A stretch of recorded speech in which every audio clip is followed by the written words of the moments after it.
Okay. BRS పార్టీకి వరుస షాకులు తగులుతున్నాయి.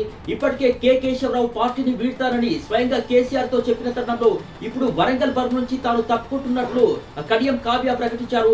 ఇక ఆ పార్టీకి సైతం రాజీనామా చేస్తున్నట్టు తెలుస్తోంది. ఇప్పటికే దీనికి సంబంధించి కేసీఆర్‌కు సైతం కడియం కావ్య ఒక లేఖ అయితే రాశారు. భూ కబ్జాలు కావచ్చు, అవినీతి కావచ్చు, అదేవిధంగా ఫోన్ ట్యాపింగ్, లిక్కర్‌కు సంబంధించినటువంటి కుంభకోణాలు కావచ్చు, ఇటువంటి విషయంలో పార్టీకి సంబంధించి ప్రతిష్ట దిగజారిందని చెప్పేసి కడియం కావ్య యొక్క లేఖలో తెలిపారు. ముఖ్యంగా నాకు ఈ టికెట్‌ను కేటాయించినందుకు బీఆర్ఎస్ నుంచి వరంగల్ లోక్సభకు సంబంధించినటువంటి టికెట్‌ను కేటాయించినందుకు కేసీఆర్ కూడా కృతజ్ఞతలు తెలిపారు. ముఖ్యంగా సమన్వయ లోపం కూడా ఇక్కడ వరంగల్‌కు సంబంధించి బీఆర్ఎస్ నేతల్లో ఉంది.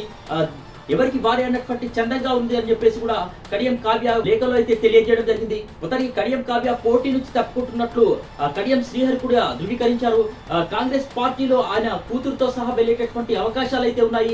ఇక ఇప్పటికే అంతర్గతంగా అనేక సార్లు కాంగ్రెస్ పెద్దలు కావచ్చు, కొంతమంది కాంగ్రెస్ నాయకులు కావచ్చు సంప్రదింపులు జరిపారు కడియం శ్రీహరితో. అయినప్పటికీ కూడా మరి బీఆర్ఎస్ పార్టీలో నుండి లోక్సభకు సంబంధించినటువంటి టికెట్ తెచ్చుకున్నారు కూతురుకు.